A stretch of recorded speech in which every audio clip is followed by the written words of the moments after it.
இப்பெல்லாம் எங்க பார்த்தாலும் ஐபிஓ தான் பேசுறாங்க. Last week Ola electric IPO list ஆனதுலேருந்து 100% கிட்ட இன்க்ரீஸ் ஆயிருக்கு. இதுல நம்ம இன்வெஸ்ட்மெண்ட் பண்ணலாமா, என்ன ரீசன்னால அது இன்க்ரீஸ் ஆகுது, இந்தியாவில் ஐபிஓக்கு பின்னாடி நடக்கிற ஸ்கேம்ஸை பத்தி இந்த வீடியோல நம்ம டீட்டெயிலாக பார்க்கலாம். நான் finance with Harish. Welcome to my YouTube channel.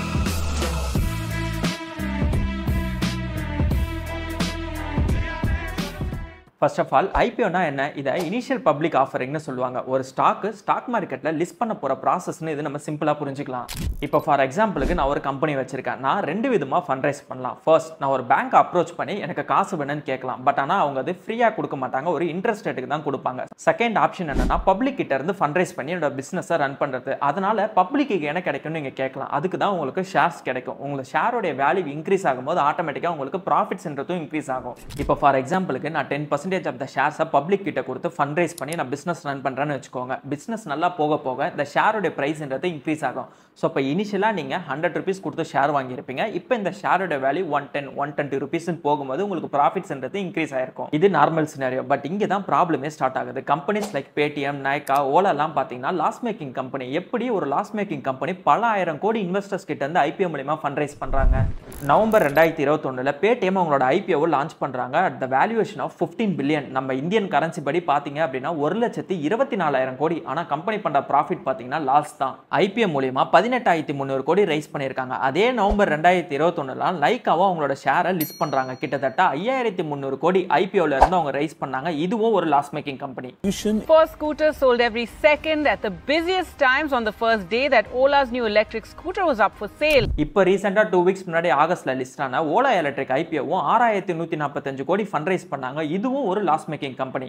இந்த நைகா, பேடிஎம்மோட ஷேர் பிரைசஸ் எல்லாமே பாத்தீங்கன்னா லிஸ்ட் ஆனதுல இருந்து இப்போ வரைக்கும் 50 to 70% கிட்ட ஃபால் ஆயிருக்கு. இதுல அமௌண்ட் எல்லாமே மாட்டிட்டு இருக்கிறது உங்களும் என்ன மாதிரி ஒரு நார்மல் இன்வெஸ்டர்ஸோட மணி தான். House this possible? எப்படி ஒரு லாஸ் மேக்கிங் கம்பெனியை நம்பி மக்கள் பல ஆயிரம் கோடி கொடுக்குறாங்கன்றது நமக்கு தெரிஞ்சுக்கணும். இதை தான் வேல்யூவேஷன் ஸ்கேம்னு சொல்லுவாங்க.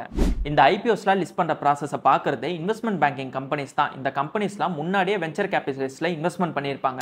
பேசிக்கா ஃபண்ட் ரைசிங் எல்லாமே பார்த்தீங்கன்னா வேரியஸ் ரவுண்ட்ஸ்ல நடக்கும். இப்போ ஃபார் எக்ஸாம்பிள், ஒரு பெரிய இன்வெஸ்டர் 10 கோடி ரூபாய் என்னோட பிசினஸ்ல இன்வெஸ்ட்மெண்ட் பண்ணியிருக்காருன்னு வச்சுக்கோங்க. அந்த பணத்தை வச்சு நான் கஸ்டமர்ஸ்க்கு நிறைய ஆஃபர்ஸ் கொடுத்து ரெவன்யூவை இன்க்ரீஸ் பண்ணுவேன். ஏன்னா நான் எந்த அளவுக்கு என்னோட ரெவன்யூவை இன்க்ரீஸ் பண்றனோ அந்த அளவுக்கு என்னோட வேல்யூவேஷன்றது இன்க்ரீஸ் ஆகும். அது எப்படின்னு தானே கேட்குறீங்க. மோஸ்ட் ஆஃப் த வேல்யூவேஷன் எப்படி பண்ணுவாங்கன்னு பார்த்தீங்கன்னா ரெவன்யூ இன்ட்டு 20 times போடுவாங்க. ஃபார் எக்ஸாம்பிளுக்கு இப்போ என்னோட ரெவன்யூ 1 கோடி அப்படின்னா என் கம்பெனியோட வேல்யூவேஷன்ன்றது 20 கோடி. அதனால தான் இந்த ஸ்டார்ட் அப்ஸ் எல்லாமே அவங்களோட ரெவன்யூவை ஹையா வச்சுப்பாங்க.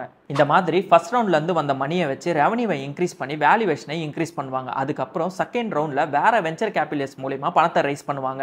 இப்போ ஆல்ரெடி விசிஸ் எல்லாமே கம்பெனிஸ்ல ரொம்ப சீப்பா ஷேர்ஸ் வச்சிருப்பாங்க, இல்லனா சம் பெர்சன்டேஜ் ஆஃப் ஷேர்ஸ் வச்சிருப்பாங்க. இப்போ இந்த கம்பெனிஸ் எல்லாமே ஸ்டாக் மார்க்கெட்ல லிஸ்ட் ஆகும்போது முன்னாடியே இன்வெஸ்ட்மெண்ட் பண்ணவங்க எல்லாருக்குமே பல ஆயிரக்கணக்கான கோடி கிடைக்கும். ஆனா இதுல மாட்டிட்டு முழிக்க போறது கடைசியில நீங்களும் நானும் மாதிரி இன்வெஸ்டர்ஸ் தான். இந்த ப்ராசஸ் மூலமா நம்மளை விட அதிகமா ப்ராஃபிட் சம்பாதிக்கிறது இந்த வெஞ்சர் கேபிட்டலிஸ்டும் இந்த மாதிரி புரோக்கர்ஸும் தான். இது எல்லாமே ஐபிஓ லிஸ்ட் பண்றதுக்கு முன்னாடி நடக்கிற விஷயம். ஐபிஓ லிஸ்ட் ஆனதுக்கு அப்புறம் பாத்தீங்க அப்படின்னா ஆங்கர் இன்வெஸ்டர்ஸ்க்கு 90 daysக்கு லாக்இன் பீரியட் இருக்கும். அது வரைக்கும் அவங்களால அந்த ஷேர்ஸை செல் பண்ண முடியாது. இதுவே ப்ரொமோட்டர்ஸா இருந்தாங்க அப்படின்னா 18 months அவங்களால ஷேர்ஸை செல் பண்ண முடியாது. இப்போ இந்த இன்ஸ்டிடியூஷன்ஸ்லாம் பார்த்தீங்கன்னா பல்லாயிரம் கோடி அவங்க இன்வெஸ்ட்மெண்ட் பண்ணியிருப்பாங்க. இப்போ ஷேர் பிரைஸ் கம்மியாச்சு அப்படின்னா கண்டிப்பாக இவங்களுக்கு ப்ராஃபிட்ஸ்ன்றதை அடிவாங்கும். அதனால இவங்க ஷேர் பிரைஸ் விழாம அந்த அளவுக்கு பார்த்துப்பாங்க. இதை சில ஸ்ட்ராட்டஜி யூஸ் பண்ணி நம்ம டீட்டெயிலாக புரிஞ்சுக்கலாம். First, positive news. இப்போ நீங்க most of the IPO list ஆனதுக்கு அப்புறம் பார்த்தீங்கன்னா நல்ல ரிசல்ட் போஸ்ட் பண்ணியிருப்பாங்க. இல்லைனா புரோக்கரேஜ் கம்பெனி இந்த ஷேரை நீங்க பை பண்ணலாம்னு சொல்லிட்டு கால் கொடுத்துருப்பாங்க. இல்லைனா பிசினஸ் ரிலேட்டட் ஏதாவது அப்டேட் கொடுத்துருப்பாங்க.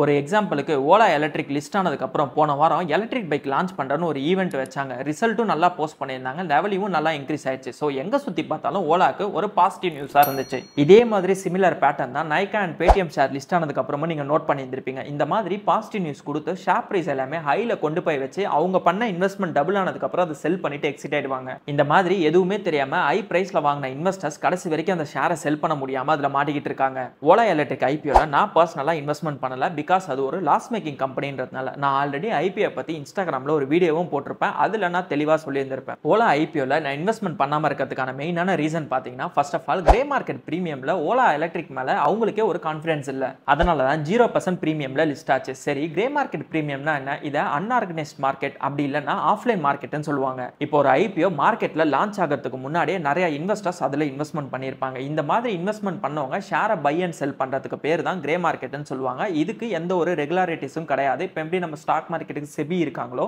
இந்த மாதிரி கிரே மார்க்கெட்டுக்கு எந்த ஒரு அத்தாரிட்டியும் கிடையாது. இஸ் ஜஸ்ட் டிமாண்டை பொறுத்து ஷேரோட பிரைஸ் அப் அண்ட் டவுன் ஆகும். கிரே மார்க்கெட் பிரீமியம்ன்றது ஒரு நாளைக்கும் சேஞ்ச் ஆகும். இதை நம்ம ஒரு கன்சிடரா எடுத்துக்க முடியாது. Ola electric share price list ஆனதுல இருந்து 20% அப்பர் சர்க்கிட் அடிச்சு இப்போ வரைக்கும் 100% மேல ரிட்டர்ன்ஸ் கொடுத்திருக்கு. ஃபர்ஸ்ட் ஆஃப் ஆல் எதுக்கு ஒரு லாஸ் மேக்கிங் கம்பெனி மேல இவ்வளவு இன்ட்ரெஸ்ட் காட்டுறாங்க? ஸ்டாக் மார்க்கெட்ல நிறைய நல்ல கம்பெனிஸ் இருக்கு. இது எல்லாமே நீங்க கண்டிப்பா யோசிக்கணும். Does it make sense for you to get into this particular company by investing into it right now?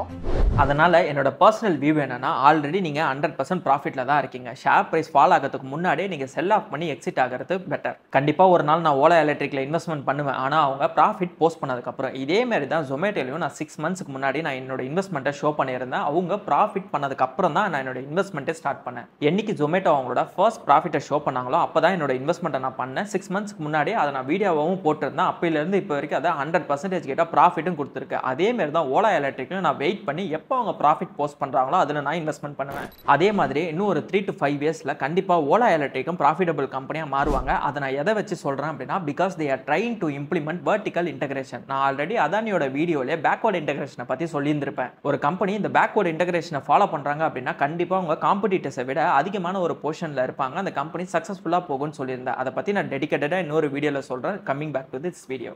சரி, ஓலா எலக்ட்ரிக்ல நான் சில ப்ராப்ளம் பார்க்குறேன். ஃபர்ஸ்ட் இவி அடாப்ஷன் அப்படின்னா, இப்போ நம்ம நார்மலாக இப்போ நம்ம ஒரு ரோட்டுக்கு போகிறோம் அப்படின்னா நம்ம நார்மலாக பார்க்குறது பெட்ரோல் வெஹிக்கிள் தான். இந்த மாதிரி எலக்ட்ரிக் வெஹிக்கிள் நம்ம பார்க்குறதுன்றது ரொம்ப ரேராக தான் இருக்குது. இன்றைக்கி பைக்கில் எங்கே போனாலும் 3 to 5 கிலோமீட்டர் ரேடியஸில் பெட்ரோல் பங்க் இருக்குது. ஆனால் ஈவிங் சார்ஜிங் ஸ்டேஷன் ரொம்ப கம்மியாக தான் இருக்குது. ப்ளஸ் சார்ஜிங் டைமும் பார்த்தீங்கன்னா 2 to 4 hours கிட்ட ஆகும். ஸோ இந்தியன் பீப்பிள் இவி பைக்கு ஷிஃப்ட் ஆக கண்டிப்பாக கொஞ்சம் லேட் ஆகும். அதுக்கு முன்னாடி கவர்மெண்ட் சார்ஜிங் இன்ஃப்ராஸ்ட்ரக்சரை இம்ப்ரூவ் பண்ணும். செகண்ட் சேலஞ்சு பார்த்தீங்கன்னா இனிஷியல் காஸ்ட். இப்போ நார்மலாக இந்தியாவில் 75% ஆஃப் த வெஹிக்கிள் பார்த்தீங்கன்னா 2 வீலர் தான். ஏன்னா இந்தியாவில் மிடில் கிளாஸ் செக்மெண்ட்ன்றது தான் அதிகமான பீப்பிளே இருக்காங்க. இன்னைக்கு ஸ்கூட்டி மார்க்கெட்டில் அதிகமான சேல்ஸ் இருக்கிறது பார்த்தீங்கன்னா ஹோண்டா ஆக்டிவா அண்ட் டிவிஎஸ் ஜூபிட்டர்ஸ்லாம். இது ரெண்டுத்துலையுமே நீங்கள் காமனாக ஒரு விஷயம் பார்த்தீங்கன்னா இதோட பிரைஸ் எல்லாமே பார்த்தீங்கன்னா less than 1 lakh. இப்போ ஒரு ஸ்கூட்டியோட பிரைஸ் 1 லட்ச ரூபாய்க்கு மேலே போகும்போது பீப்புளால் அதை அஃபோர்ட் பண்ண முடியாது. இப்போ இவி பைக்ஸோட ப்ரொடக்ஷன் எல்லாமே கம்மியாக இருக்கிறதுனால பிரைசஸ் எல்லாமே ஹையாக இருக்கு. ஸோ இதுவுமே ஓலாக்கு ஒரு பெரிய சேலஞ்சாக தான் இருக்கும். ஏன்னா ஓலா ஸ்கூட்டியோட பிரைசஸ் எல்லாமே பார்த்தீங்கன்னா 1 லட்ச ரூபாய்க்கு மேலே இருக்கு. அண்ட் கவர்மெண்ட் ரீசெண்டாக சப்சிடரி கம்மி பண்ணதுனால பிரைஸ் பார்த்தீங்கன்னா 15,000 ரூபாய் கிட்ட இன்க்ரீஸ் ஆயிடுச்சு. ஸோ இப்போ பிஃபோர் சப்சிடரி பார்த்தீங்கன்னா ஓலா S1ஓட பிரைஸ் பார்த்தீங்கன்னா 1,15,000 ரூபாயா இருந்தது.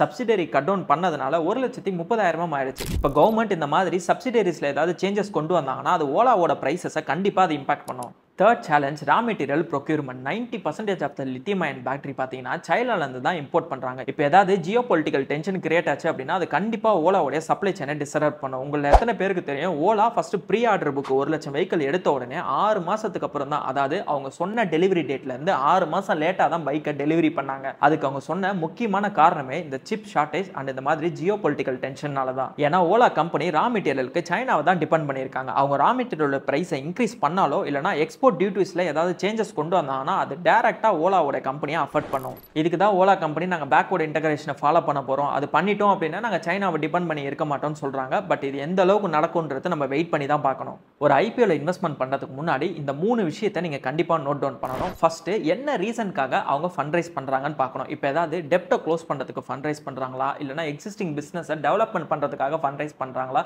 இல்லைனா வேற என்ன ரீசனுக்காக ஃபண்ட் ரைஸ் பண்ணுறாங்கன்ற அந்த அஜெண்டாவை நீங்கள் புரிஞ்சுக்கணும். செகண்ட், அது ஆஃபர் ஃபார் சேலா இல்லைனா ஃப்ரெஷ் இஷ்யூவான்னு பார்க்கணும். இப்போ ஆஃபர் ஃபார் சேல்னா ஏற்கனவே கம்பெனியில் இன்வெஸ்ட்மெண்ட் பண்ணியிருக்க இன்வெஸ்டர்ஸ் இல்லைனா ப்ரொமோட்டர்ஸ் அவங்களோட ஷேர்ஸ் அந்த ஐபிஓ மூலமா செல் பண்ணுறது. இந்த ஆஃபர் ஃபார் சேல்னால கம்பெனிக்கு ₹1 கூட போகாது. இதனால கம்பெனிக்கு எந்த ஒரு லாபமும் கிடைக்க போகிறது கிடையாது. ஸோ ஆஃபர் ஃபார் சேல் ஒரு ஐபிஓல அதிகமாக இருக்குன்னா அந்த ஐபிஓல அப்ளை பண்ணாதீங்க, அவாய்ட் பண்ணிக்கோங்க. இப்போ இதுவே ஃப்ரெஷ் இஷ்யூஸ்னா கம்பெனி புதுசாக இஷ்யூ பண்ணுற ஷேர்ஸ், இதில் நீங்கள் இன்வெஸ்ட் பண்ணுற மணி எல்லாமே கம்பெனிக்கு போகும். ஸோ அதனால இது கம்பெனிக்கு பெனிஃபிட்டாக இருக்கும். ஸோ அதனால நீங்கள் ஒரு ஐபிஓல அப்ளை பண்ணுறீங்க அப்படின்னா இந்த ஃப்ரெஷ் இஷ்யூஸ் அதிகமாக இருக்கிற மாதிரி சூஸ் பண்ணிக்கோங்க. ஸோ வீடியோட கன்க்ளூஷன் என்னன்னா, ஐபிஓ ஜஸ்ட் ஒரு ப்ராசஸ் தான். அது லிஸ்ட் ஆனதுக்கப்புறம் நீங்கள் எப்போ வேணாலும் ஷேரை போய் பை பண்ணிக்கலாம். ஸோ ஐபிஓவை ஒரு ஷார்ட் டைமில் மணி ஏர்ன் பண்ணுற கேம்பிளிங்காக பார்க்காதீங்க, அது ஒரு ஜஸ்ட் ப்ராசஸ் தான். ஸோ அதனால வேல்யூவேஷன் அண்ட் ப்ராஃபிட் போஸ்ட் பண்ணாத ஐபிஓஸ்லாம் இன்வெஸ்ட்மெண்ட் பண்ணி உங்கள் பணத்தை நீங்கள் வேஸ்ட் பண்ணாதீங்க. For more stock market related வீடியோக்கு நம்ம சேனலை சப்ஸ்கிரைப் பண்ணிட்டு இந்த வீடியோக்கு லைக் பண்ணிட்டு வேற என்ன டாபிக் பற்றி நீங்கள் டீட்டெயிலாக தெரிஞ்சுக்கணும்னு நினைக்கிறீங்களோ கீழே கமெண்ட்ல சொல்லுங்கள், நான் வீடியோ மேக் பண்ணுறேன்.